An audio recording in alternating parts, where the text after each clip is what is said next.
Si ha encontrado el texto, siga entonces atentamente la lectura de la palabra del Señor.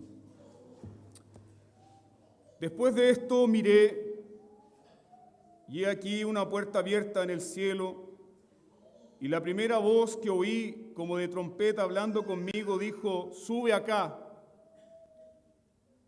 y yo te mostraré las cosas que sucederán después de estas. Y al instante yo estaba en el Espíritu, y aquí un trono establecido en el cielo, y en el trono uno sentado. Y el aspecto del que estaba sentado era semejante a piedra de jaspe y de cornalina, y había alrededor del trono un arco iris, semejante en aspecto a la esmeralda. Y alrededor del trono había 24 tronos, y vi sentados en los tronos a 24 ancianos, vestidos de ropas blancas, con coronas de oro en sus cabezas. Y del trono salían relámpagos y truenos y voces, y delante del trono ardían 7 lámparas de fuego, las cuales son los 7 espíritus de Dios. Y delante del trono había como un mar de vidrio, semejante al cristal, y junto al trono y alrededor del trono 4 seres vivientes llenos de ojos delante y detrás. El primer ser viviente era semejante a un león. El segundo era semejante a un becerro. El tercero tenía rostro como de hombre, y el cuarto era semejante a un águila volando. Y los 4 seres vivientes tenían cada uno 6 alas, y alrededor y por dentro estaban llenos de ojos, y no cesaban día y noche de decir: Santo, Santo, Santo es el Señor Dios Todopoderoso, el que era, el que es y el que ha de venir. Y siempre que aquellos seres vivientes dan gloria, honra y acción de gracias al que está sentado en el trono, al que vive por los siglos de los siglos, los 24 ancianos se postran delante del que está sentado en el trono y adoran al que vive por los siglos de los siglos.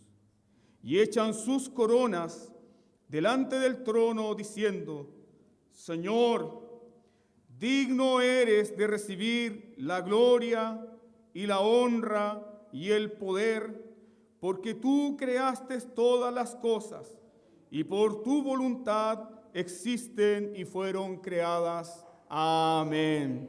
Dios nos bendiga, hermanos.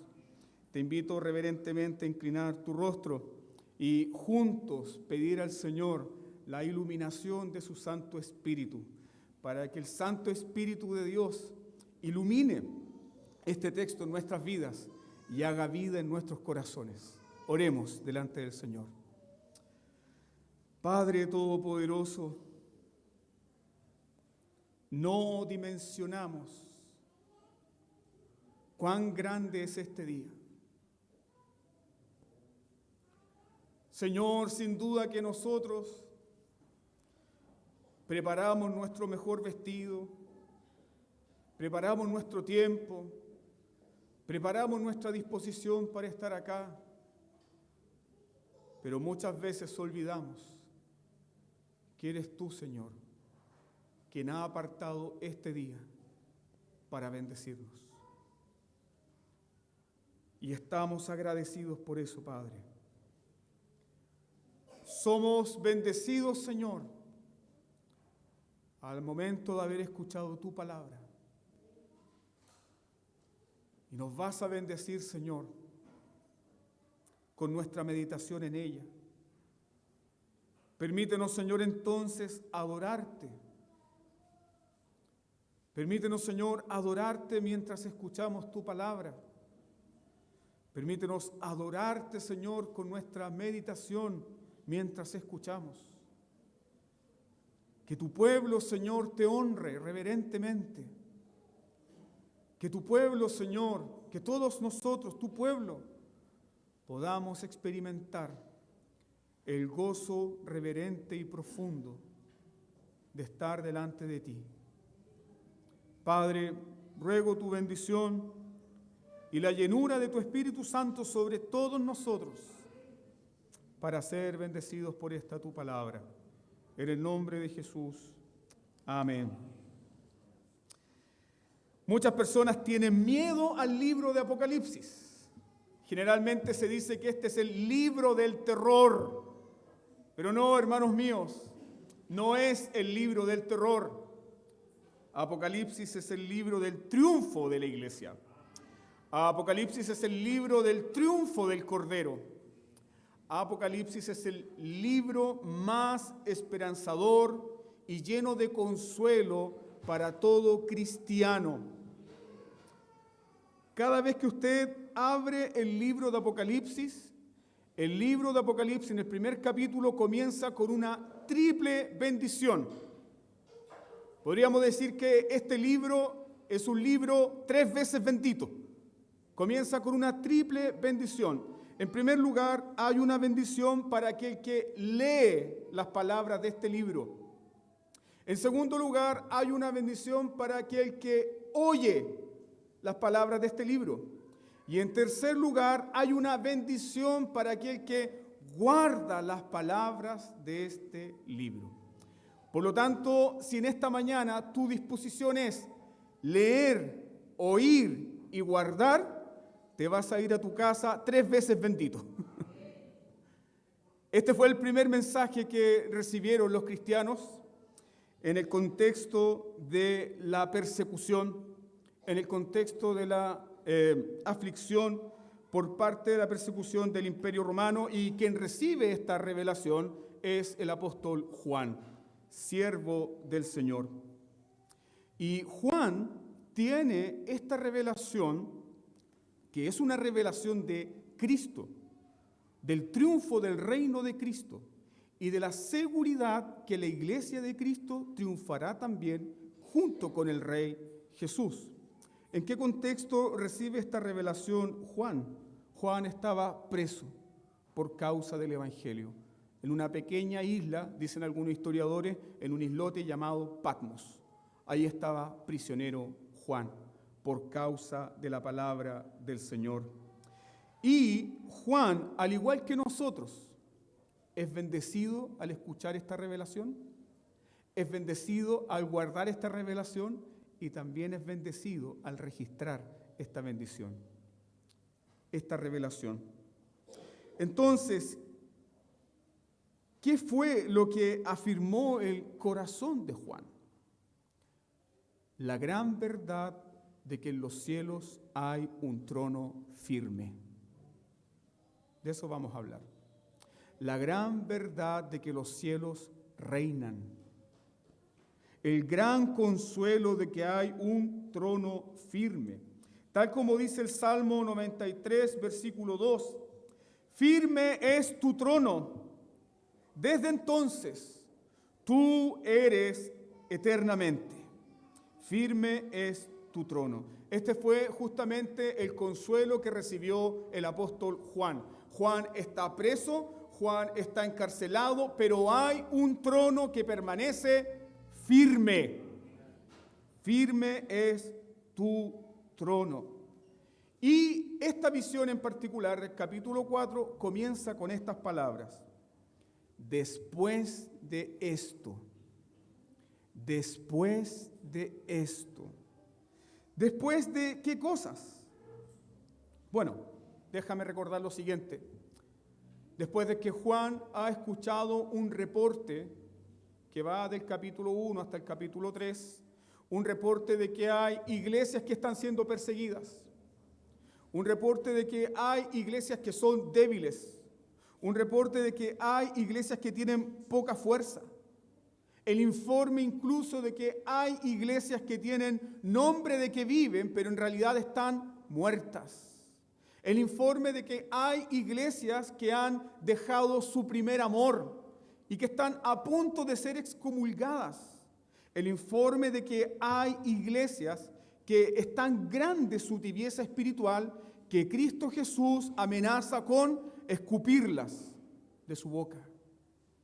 Después de todas esas cosas, después de que hay algunas iglesias que están muriendo, después de que hay otras iglesias que están padeciendo profunda persecución, aflicción, muerte, sufrimiento, después de todas estas cosas, el texto sagrado nos dice que Juan vio los cielos abiertos.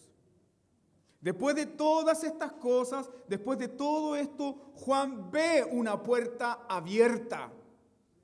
Eso es lo hermoso de la palabra de Dios. Juan dice, después de esto, después de este informe de la iglesia en cuanto al ámbito terrenal, después de todas estas cosas desagradables que están sufriendo, después de todo el sufrimiento que tienen que soportar los cristianos, después de todas estas cosas, Juan ve una puerta abierta en el cielo. Y la pregunta que surge de este texto es la siguiente. ¿A dónde conduce esta puerta abierta? Si hemos leído con atención, esta puerta abierta en el cielo conduce al tema central de esta visión. Esa puerta abierta conduce al tema central de esta visión. Y el tema central de esta visión es el trono de Dios.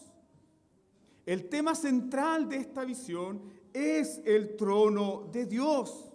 Y todos los detalles de este capítulo nos conducen a el trono de Dios. El trono de Dios es lo central en este pasaje.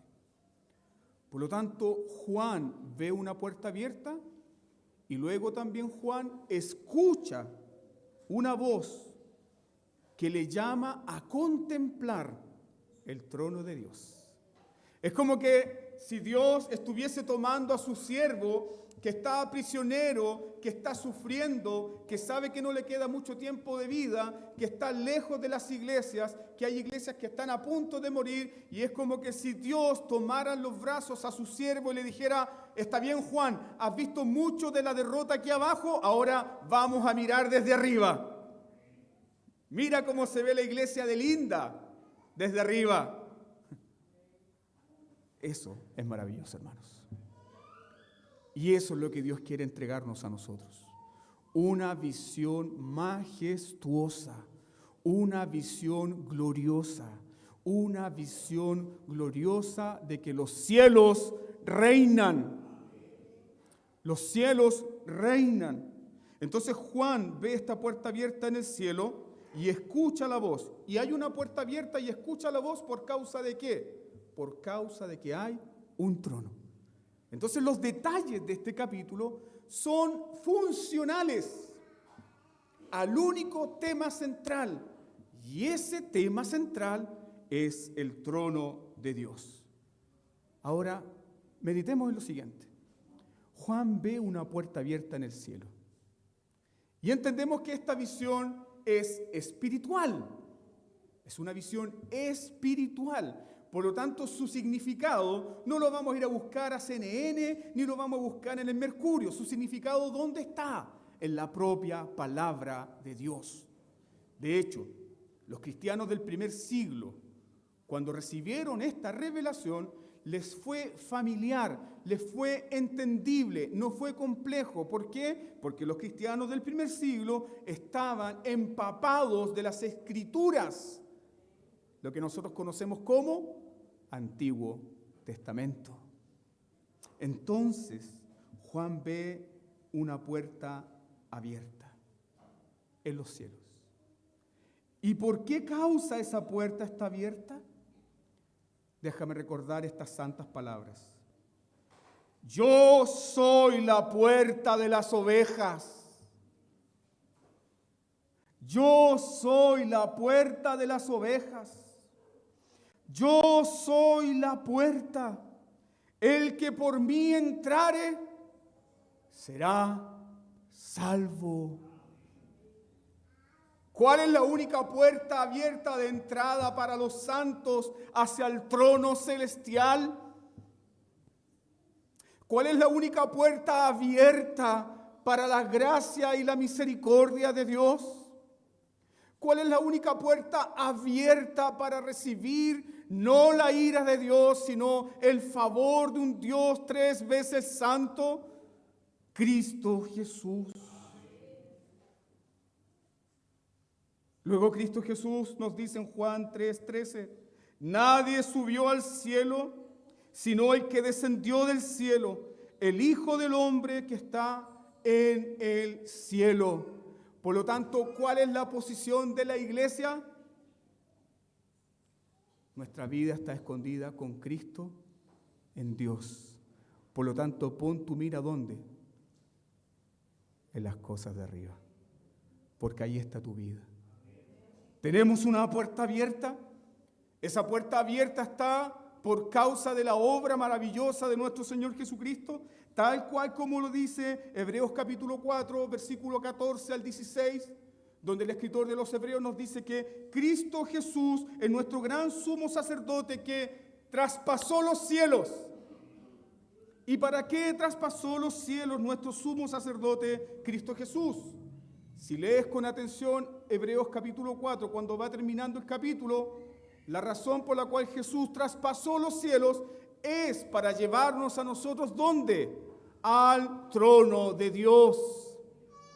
Cristo Jesús traspasó los cielos en su ascensión para llevarte a ti y a mí y a su amada iglesia delante del trono de Dios. Por eso, el consejo que entrega el autor de los Hebreos es: corre al trono, que ya no es un trono de juicio para ti, sino que es un trono de gracia y misericordia para el oportuno socorro. ¿Por qué es tan importante esto, hermanos? Porque así como el sumo sacerdote del tabernáculo, una vez al año, entraba al lugar santísimo, y en ese lugar santísimo estaba un mueble que simbolizaba el trono de Dios. Y ese mueble era el arca del pacto. ¿Y por qué ese mueble simbolizaba el trono de Dios? Si leímos bien el Salmo 99, vamos a recordar que el trono de Dios está rodeado por querubines. Y sobre el arca del pacto habían querubines con sus alas extendidas que estaban mirando el lugar del propiciatorio donde se derramaba la sangre por el perdón de los pecados del pueblo una vez al año. ¿Y qué hacía el sumo sacerdote? Entraba con su efod. En su efod tenía los 12 nombres de las 12 tribus de Israel. Y entraba delante del trono de Dios y entraba con sangre y salpicaba sangre sobre el arca en representación del pueblo, por los pecados del pueblo y por sus propios pecados. Y entonces Dios una vez al año concedía la expiación. Pero ahora nuestro bendito Rey ha entrado una vez y para siempre con su propia sangre. Con su propia sangre. Y esa es la gran verdad que la iglesia tiene. Tengo acceso directo al trono de Dios, no por mis méritos, no por mi obra, no por mi moralismo, no por mi conductismo, sino por la obra bendita y santa de Jesús. Él es la puerta abierta. Entonces, hermano mío, déjate de mirar puertas cerradas. Déjate de pensar en aquellas puertas que no se abrieron. Déjate de perder tu tiempo en eso. Tienes una puerta abierta. Tienes una puerta abierta que conduce directamente al trono de Dios. Eres bienvenido ahí. Y esa es la razón por la que también Juan escucha una voz. Fíjese en esto. Él ve la puerta, pero también, como Juan es ser humano, necesita un impulso. Escucha la voz. ¿Y qué hace la voz? La voz le convoca a subir. Sube acá, Juan. Esto es muy bonito para nosotros, la iglesia reformada, porque cada vez que se ministraba la cena del Señor, los antiguos pastores reformados le pedían a la congregación, y esta fue una práctica habitual de Juan Calvino, es decir, sursum corda, levanten el corazón. Elevemos nuestros corazones a la posición que tenemos, ¿dónde? Juntamente con Cristo. Juan es convocado al trono. Juan se le pide que suba y Juan nos dice que la voz le convoca al trono. ¿Qué voz es la que ha escuchado Juan? Esta es la misma voz que escucha en la primera visión, en Apocalipsis capítulo 1, versículo 10. Una voz como un estruendo, una voz como una trompeta, una voz como un gran ruido de muchas aguas, la voz de Cristo. Como el estruendo de una gran trompeta, le dice a Juan, sube. La primera vez que sonó esta gran voz como un gran sonido de trompeta fue en el momento cuando Dios convocó a su pueblo Israel a recibir la ley en el monte Sinaí, el monte que temblaba porque la presencia de Dios ahí estaba. También se escuchó esta gran voz como sonido de trompeta. ¿Y qué le dice esta voz? Aquí está el centro del mensaje. ¿Qué le dice esta voz? Yo te mostraré las cosas que sucederán pronto. Yo te mostraré. Es decir, Juan, eres convocado acá. Juan, atraviesas por la puerta abierta. Juan, eres invitado a contemplar el trono. ¿Para qué? Para que veas mi reino, para que veas mi dominio, para que contemples mi poder, para que veas quién reina. Esto nos hace pensar en el Salmo 11, cuando las cosas van mal, cuando parece que los fundamentos del mundo se están haciendo pedazos. El Salmo 11 nos recuerda, ¿qué ha de hacer el justo si fuesen destruidos los fundamentos? ¿Qué ha de hacer el justo? Jehová está en su santo templo, sus ojos ven. Él tiene dominio de todo, Él es soberano. Una cosa más importante de estos detalles que conducen hacia el trono, esta visión Juan la recibió ¿en qué momento? En el día del Señor. Juan recibió esta visión en el día del Señor. Hermanos míos, el día del Señor, el día donde Cristo resucitó, el día donde Cristo ascendió, el día donde Cristo envió su Santo Espíritu, el mismo día donde Cristo le dijo a sus discípulos, vayan por el mundo y hagan discípulos a las naciones. ¿Te das cuenta lo que sucede en lo espiritual en el día del Señor? No es un día ordinario, no es un día como otro día de la semana, es un día especial, es un día bendito, es un día donde el Dios Santo aparta y consagra este día para bendecirnos de forma especial. Esa es la razón por la cual quebrantar el día del Señor es un pecado horrible, es pecar contra tu propia alma. No puedes apartarte de esa bendición. Guardamos el día del Señor porque el Señor también lo guarda y lo preserva. ¿Para qué? Para encontrarse contigo, para encontrarse con su pueblo, para bendecir especialmente a su pueblo. Sí, es cierto, en la semana podemos escuchar la palabra de Dios, en la semana podemos orar, en la semana podemos reunirnos con otros hermanos, pero hay algo del día del Señor especial que no puede ser replicado en ningún otro contexto. Juan estaba justamente en ese día, el día del Señor. Y ahí recibe esta gran visión. Entonces, teniendo esto en mente, teniendo estos detalles en mente, meditemos, hermanos. Eleva conmigo tu alma y meditemos en el trono de Dios. El trono de Dios, que es la imagen principal del libro de Apocalipsis. El trono de Dios es la imagen principal del libro de Apocalipsis. ¿Por qué? Porque la palabra trono aparece 62 veces en el Nuevo Testamento, pero se repite 47 veces en Apocalipsis. Entonces, ¿qué es lo central del libro? Los cielos reinan. No el anticristo, no la bestia, no Maduro, no políticos corruptos. Los cielos reinan. Los cielos reinan. Hay un trono firme. Por lo tanto, el mensaje del trono domina todo el libro. Y cuando nosotros pensamos en el trono, no es que hay un trono físico real ahí, sino que se nos está hablando espiritualmente para que comprendamos la gran doctrina que está de fondo. Y la gran doctrina que está de fondo es la completa y absoluta soberanía de Dios. Dios es soberano. Él domina todas las cosas. Él tiene control de las galaxias desconocidas y Él tiene dominio absoluto de cada célula de tu cuerpo. Ese es nuestro Dios. Por lo tanto, Apocalipsis llama nuestra atención al dominio soberano del Dios Todopoderoso.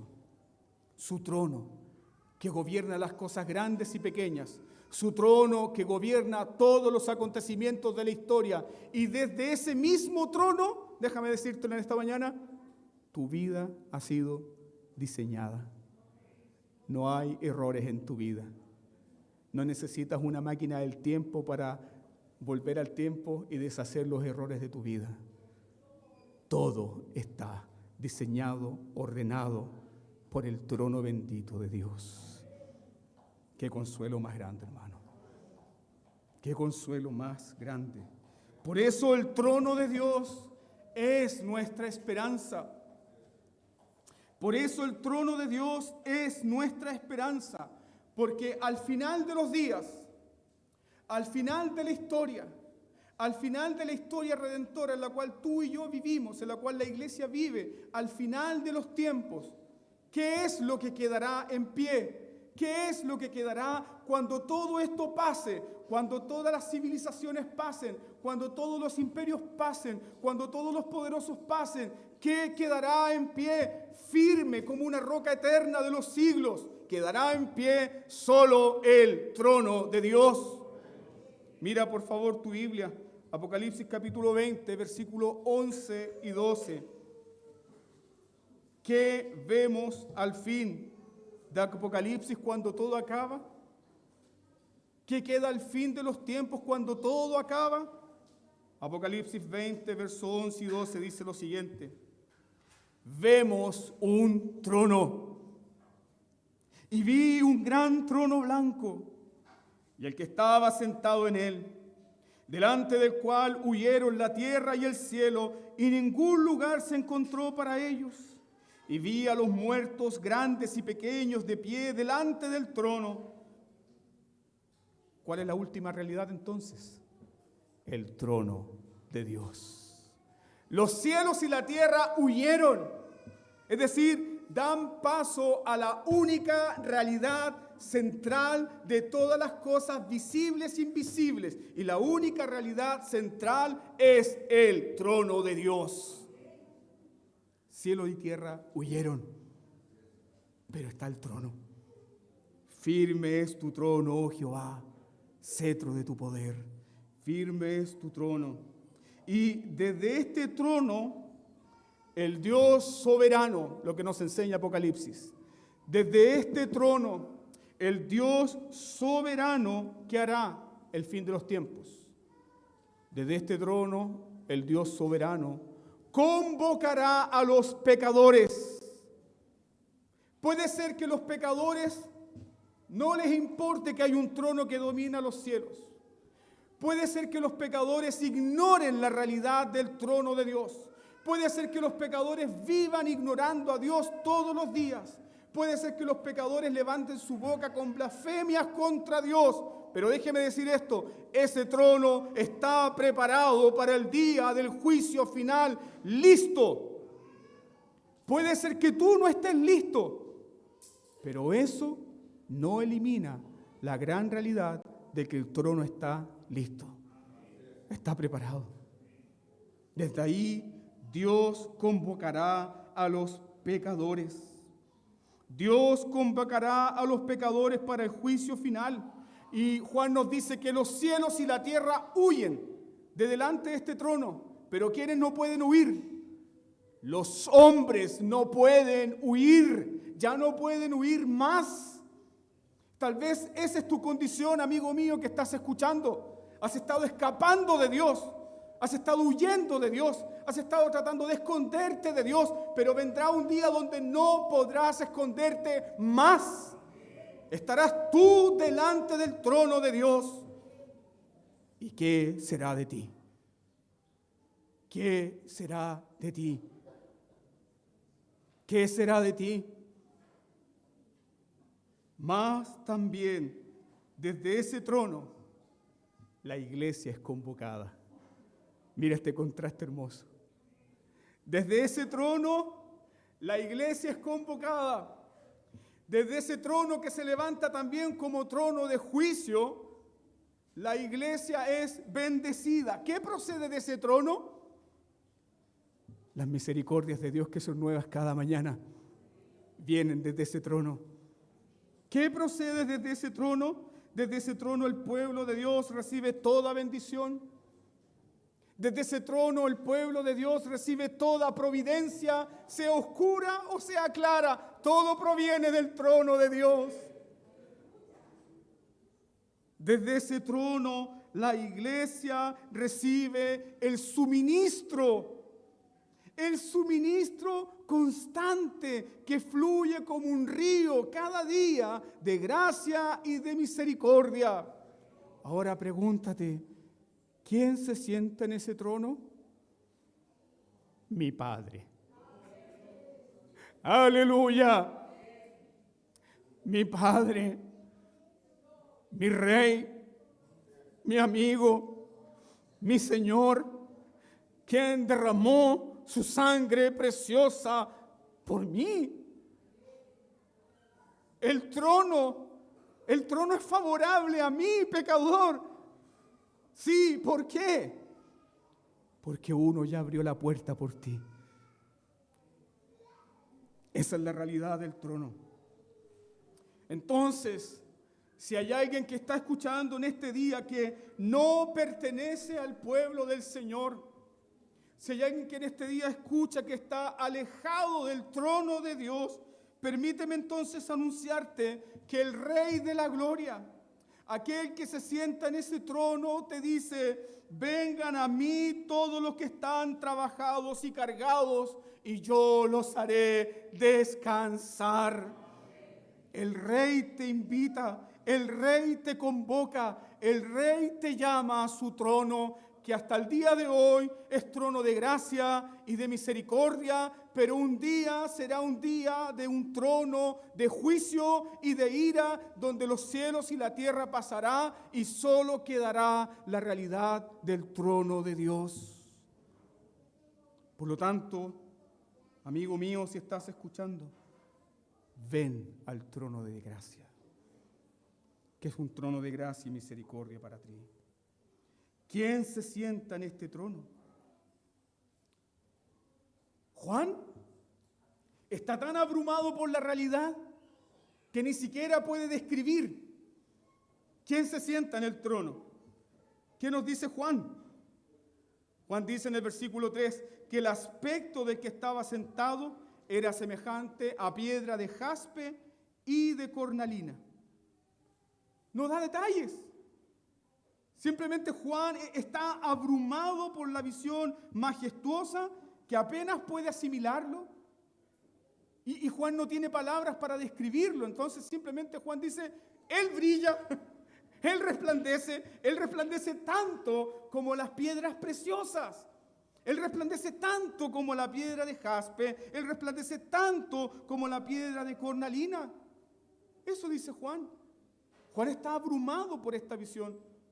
Y por cierto que Juan debe estarlo. ¿Por qué? Porque Dios es indescriptible. ¿Cómo sabemos que nuestro Dios es indescriptible?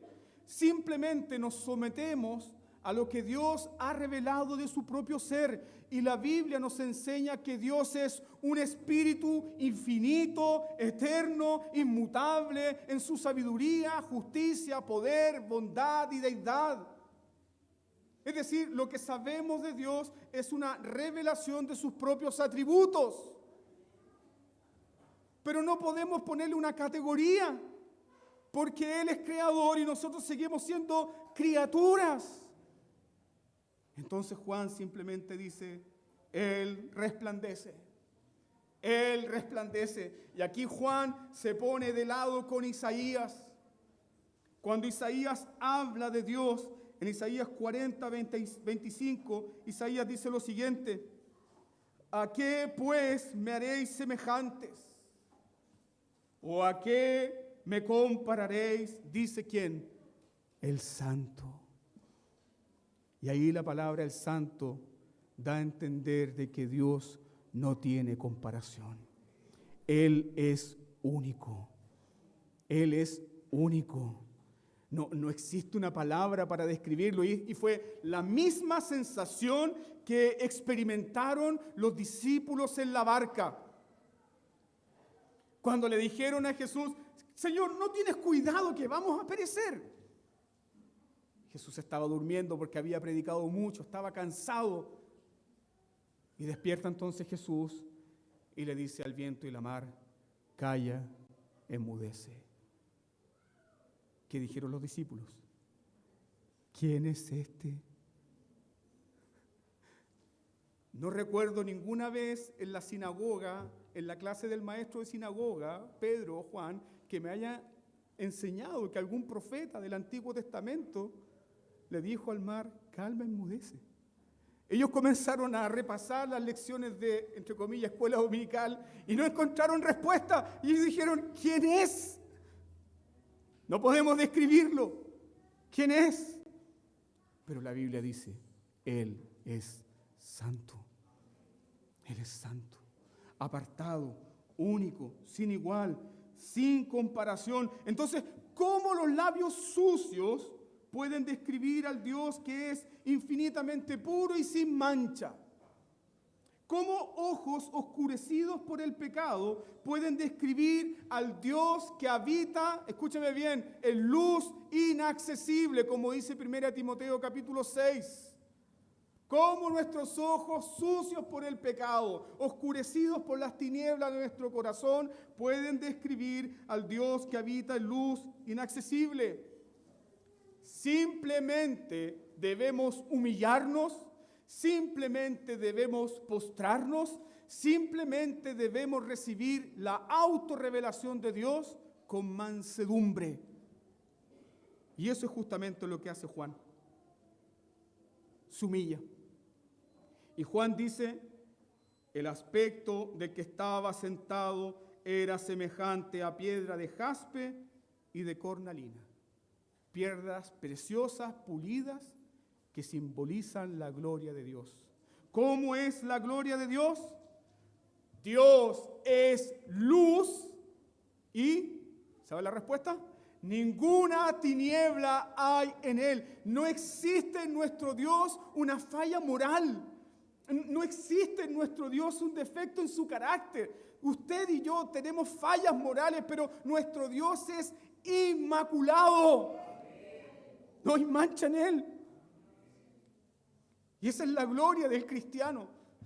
Saber que es amado por un Dios que es santo. Y ahora Juan nos dice, describiendo lo que hay en ese trono, alrededor del que está sentado del trono, ¿qué hay? Un arco iris. Es un trono que está rodeado por un arco iris. Niños de la escuela dominical, ¿cuál es la primera vez que aparece mencionado el arco iris en la Biblia?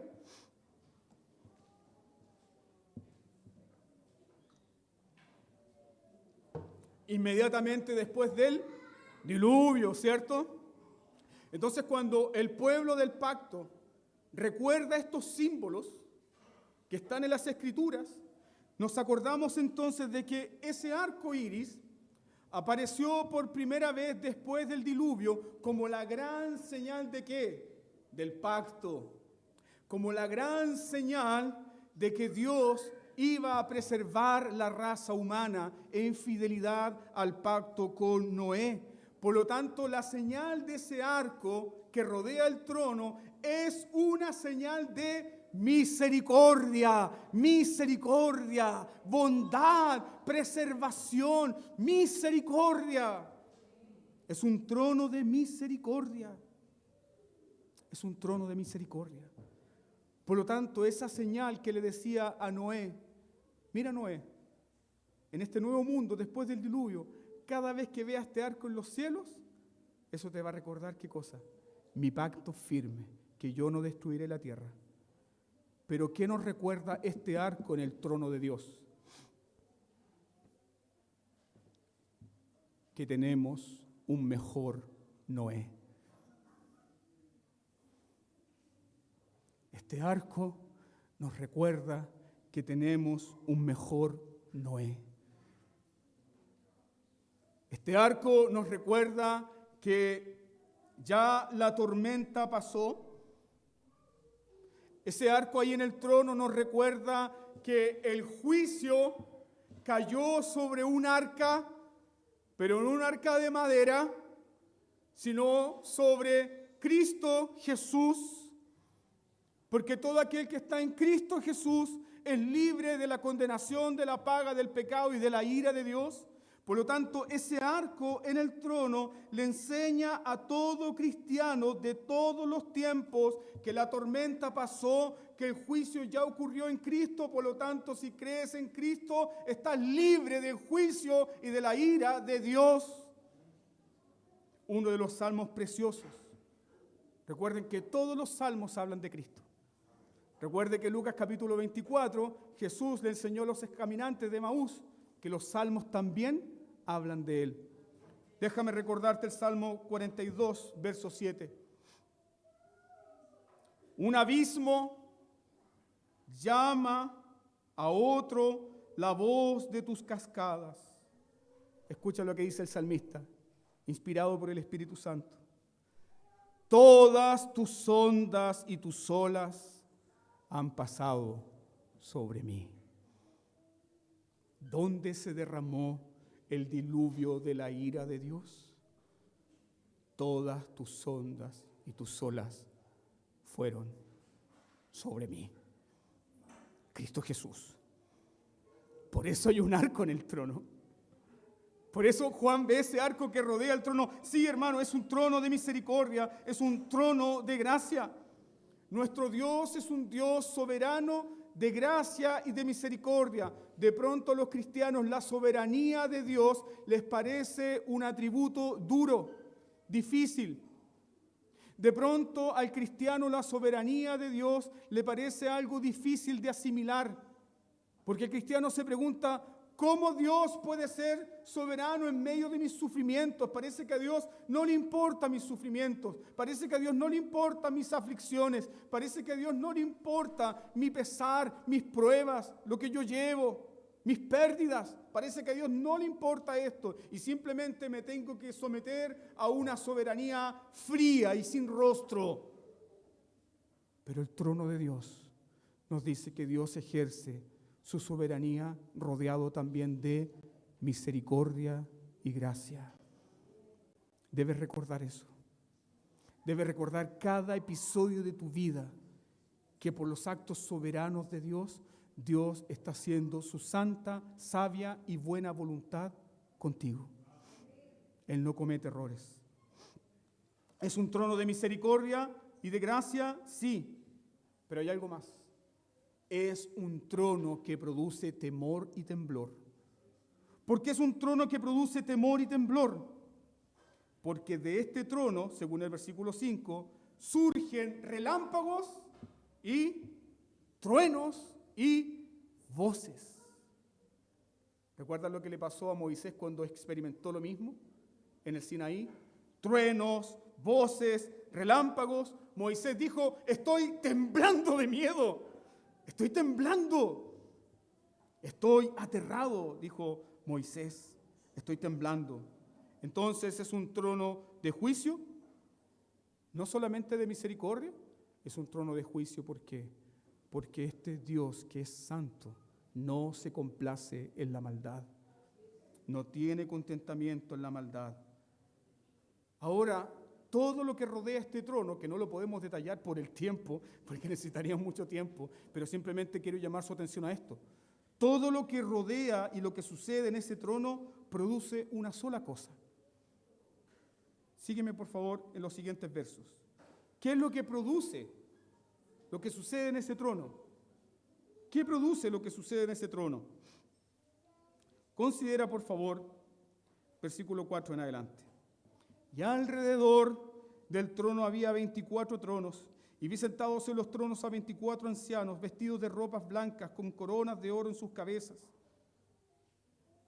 Y luego, también Juan relata que habían también delante de ese trono 4 seres vivientes. Y tanto los 24 ancianos como los seres vivientes alrededor del trono tienen la misma respuesta al trono. ¿Cuál es esa respuesta? Según el versículo 9. Y siempre que aquellos seres vivientes dan gloria y honra y acción de gracias al que está sentado en el trono, al que vive por los siglos de los siglos, los 24 ancianos se postran. Es decir, ¿cuál es la reacción natural cuando se contempla el trono? Una sola cosa: adoración reverente. Adoración reverente. Todo lo que sucede en este trono, todo lo que sucede en este trono produce adoración reverente. Por lo tanto, ahí hay una enseñanza práctica para nosotros. ¿Qué hacemos con lo que adoramos? ¿Qué hacemos con lo que adoramos? A lo que adoramos le damos gloria. A lo que adoramos le rendimos culto. Sea el Creador o sea las criaturas. Porque el hombre fue diseñado para adorar. Eso es lo que hacemos con lo que adoramos. Le rendimos gloria, lo exaltamos, le rendimos culto. Y esa es la reacción natural de estos 4 seres vivientes, que no voy a entrar en detalle porque no tengo tiempo. Pero esa es la reacción natural de estos 4 seres vivientes que representan también los atributos poderosos del Dios creador. Y esa también es la reacción natural de estos 24 ancianos que rodean el trono. Hay un trono y alrededor 24 ancianos. Una de las interpretaciones más bíblicas sobre este pasaje con respecto a esos 24 ancianos es entender el propio simbolismo del libro. ¿Quiénes son estos 24 ancianos? En primer lugar, para nosotros la iglesia presbiteriana, cuando se habla de anciano, ¿qué se entiende? ¿Ah? Dígalo. Un presbítero, ¿no? Ese es un anciano. ¿Y qué hace un presbítero? Un presbítero es aquel que representa, ¿a quién? Al pueblo de Dios. Tenemos ancianos en el Antiguo Testamento. Tenemos ancianos, ¿dónde? En el Nuevo Testamento.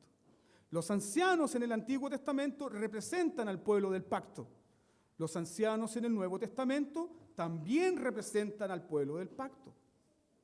12 en el Antiguo Testamento es el número del pueblo de Dios. 12 en el Nuevo Testamento es el número de los 12 apóstoles.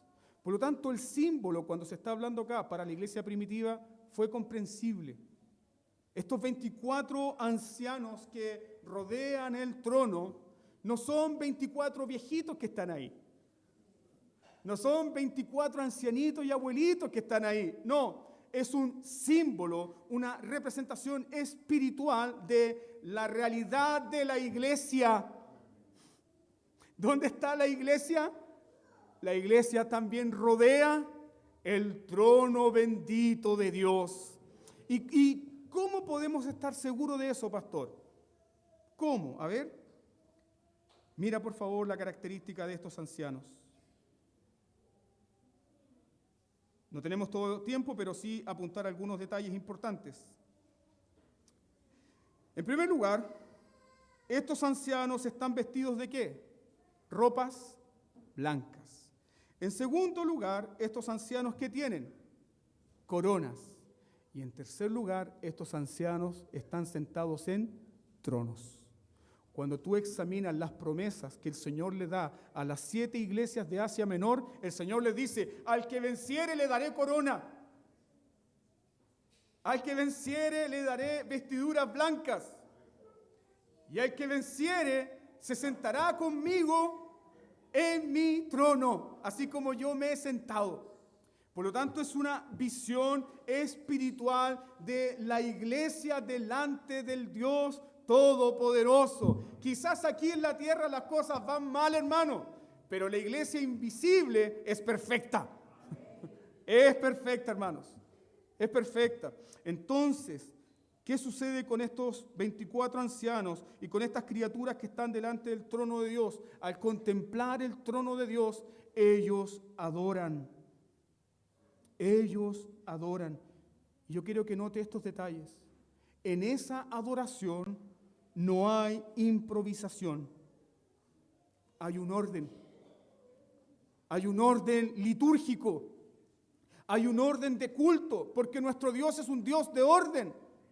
El culto no puede ser algo desordenado. Dios es un Dios de orden. Y hay un orden litúrgico en los cielos. ¿Cuál es este orden litúrgico? Una vez que las 4 criaturas dan adoración, ¿qué hacen inmediatamente los ancianos, los 24 ancianos? No improvisan. No hacen algo nuevo. Es decir, se postran. Se postran. ¿Y se postran después de qué? Después de que Dios ha sido exaltado. Una vez que Dios ha sido exaltado, con este coro santo, santo, santo, una vez que Dios ha sido exaltado, entonces los 24 ancianos se postran. En segundo lugar, no hay lugar ni espacio para la innovación, según el versículo 10. Porque el verso 10 se nos dice que estos 24 ancianos hacen esto una y otra vez, y otra vez, y otra vez, y otra vez, y otra vez. Pastor, ¿por qué todos los domingos tenemos que confesar nuestros pecados? Pastor, ¿por qué todos los domingos tenemos que escuchar la palabra? Pastor, ¿por qué todos los domingos tenemos que orar? Pastor, ¿por qué todos los domingos tenemos que cantar? Porque ese es el culto que nuestro Dios nos ha dado. No hay lugar a la improvisación, no hay lugar a la innovación. Nuestro culto es un reflejo de la adoración celestial. Y estos ancianos no improvisan ni traen nada nuevo. Y es más, déjame ilustrarlo de esta forma. Sucede lo siguiente. Cuando ellos adoran a Dios, se postran, arrojan sus coronas. Cuando se levantan para contemplar el trono, ¡pum!, son impactados por la realidad gloriosa de este Dios majestuoso y caen a tierra otra vez. Y así siguen adorando, una y otra vez. ¿No es acaso la imagen gloriosa de la iglesia? Que somos llevados de gloria en gloria, que somos transformados por esta gloria, que somos llevados en el conocimiento de Dios y cada vez somos más impactados y más impactados por la santidad de Dios. Aquí nuestra adoración es imperfecta, pero en la gloria será perfecta para siempre, en contemplación del santo Dios. Esto, queridos hermanos, es la visión gloriosa que la iglesia necesita recuperar. La iglesia necesita recuperar la visión gloriosa de un Dios santo, temible y sin comparación. La iglesia necesita mantener un culto que honra a Dios, porque el culto no es para nosotros, el culto es para Dios. La iglesia necesita recuperar las alabanzas que exaltan a Dios, que exaltan sus atributos. La iglesia necesita ajustarse con la realidad celestial que canta: Santo, Santo, Santo es el Señor Dios Todopoderoso. Dios está en el centro de la adoración. El trono está en el centro. Por lo tanto, cuánto pesar también debe existir en nuestros corazones cuando el nombre del propio Dios es blasfemado en su casa. Cuando Dios es blasfemado en su casa por una adoración descuidada. Cuando Dios es blasfemado en su casa por una conducta irreverente. Cuando Dios es blasfemado en su propia casa por la falta de temor y reverencia. ¿Sabe qué, hermano? Hay muchos cultos que tienen más ambiente de mall. Hay muchos cultos que tienen más ambiente de pub, pero poca de la realidad celestial. Debemos guardar y cuidar nuestro culto. Y aquí yo le pregunto a la iglesia, ¿esa es responsabilidad de quién? Principalmente de los ancianos. Principalmente de los ancianos. Los ancianos son responsables del culto del día del Señor, de la santidad del día del Señor. Entonces, ¿por qué muchas veces los cultos son corrientes? ¿Por qué muchas veces los cultos son ordinarios? ¿Por qué muchas veces los cultos están llenos de humanismo? Porque la visión del trono de Dios, ¿cómo es? Es pequeñita. Pero cuando nuestra visión del trono de Dios es grande, nuestra adoración también será significativa. Nuestro participar en el culto también será concentración y adoración. Finalmente, ¿hacia dónde nos lleva esta reflexión del trono de Dios? Recuerde que el Señor le dijo a Juan, ven, sube, contempla el trono y yo te mostraré ¿qué cosa? Lo que va a suceder. Cuando estás mal, cuando las cosas no te están resultando, cuando pareciera que la vida no tiene sentido, cuando muchas veces pareciera que tu vida es una broma. ¿Se ha sentido así? No me dejes solo, pues, hermano. Cuando piensas que tu vida es una broma, cuando piensas que si hubieses tomado una mejor decisión, eso no hubiese pasado. ¿Y cómo me gustaría retroceder el tiempo? Cuando pienses en todas esas cosas, debes recordar que hay un trono firme en los cielos. Hay un trono. Y aquel que está sentado en ese trono es soberano. Y no solamente soberano, Él es tu Señor y Él es tu Salvador. Si Dios es por nosotros, ese Dios que se sienta en ese trono es por nosotros, ¿quién contra nosotros? ¿Quién contra nosotros? Entonces lo que ha destinado Dios, lo que ha decretado Dios, lo que ha predestinado Dios, sucederá sin falta alguna. Va a suceder. ¿Qué va a suceder? ¿Qué va a suceder? Cristo triunfará.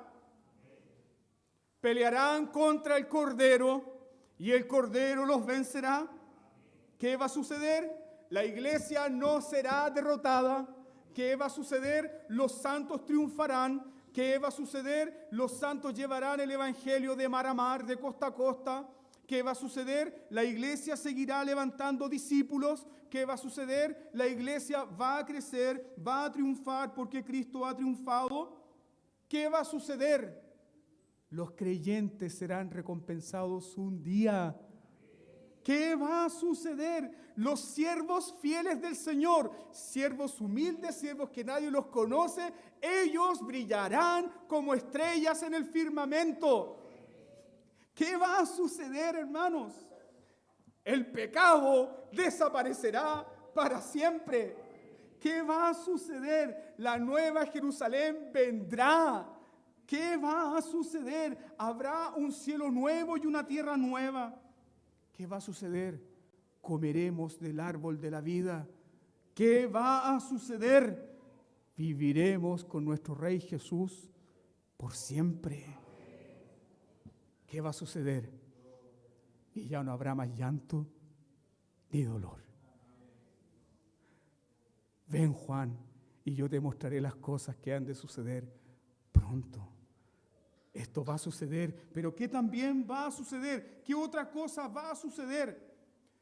Dios no va a cambiar el día del juicio. Dios va a derramar las 7 copas de la ira sobre las naciones rebeldes. Dios no va a cambiar su mente. Dios no va a alterar sus juicios. Los enemigos de Dios, Satanás y todos los rebeldes irán al lago de fuego. Dios no va a cambiar. Eso va a suceder. ¿Qué más va a suceder?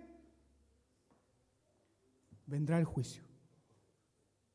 Cuando toda esta realidad presente, visible, desaparezca. ¿Y qué quedará al final? Solo el trono de Dios. Por lo tanto, amada iglesia, una comprensión correcta del mundo comienza mirando ¿qué? El trono de Dios. y una comprensión correcta de la realidad de la iglesia, una visión correcta de la iglesia, parte contemplando ¿qué cosa? El trono de Dios. ¿Por qué? Porque en los días finales, cuando todo esto pase, solo tú estarás delante de Dios y delante de su trono, para ser recompensado, para ser reconocido, para escuchar estas bellas palabras. Ven, siervo fiel, entra en el gozo de tu Señor. Pero también otros escucharán: apártense de mí, malditos, al fuego eterno. Nunca los conocí. Puede que usted no esté preparando su día para ese día final, pero la realidad de ese trono está ahí. Por lo tanto, ¿por qué es importante para nosotros este día? Porque aquí somos convocados ¿a dónde? Al trono de gracia. Y aquí recibes gracia y misericordia. Aquí puedes llegar a la mesa de tu rey. Mi rey, te fallé. Mi rey, pequé. Mi rey, flaqueé. Pero el rey te extiende el pan. No te da una piedra. El rey te extiende una bebida que simboliza la sangre de su nuevo pacto y su reino que es firme para siempre. Por lo tanto, mis hermanos, te ruego entonces ahora que acudas al trono. No sea que seas convocado un día al trono, pero un trono de juicio. Oremos y demos gracias al Señor.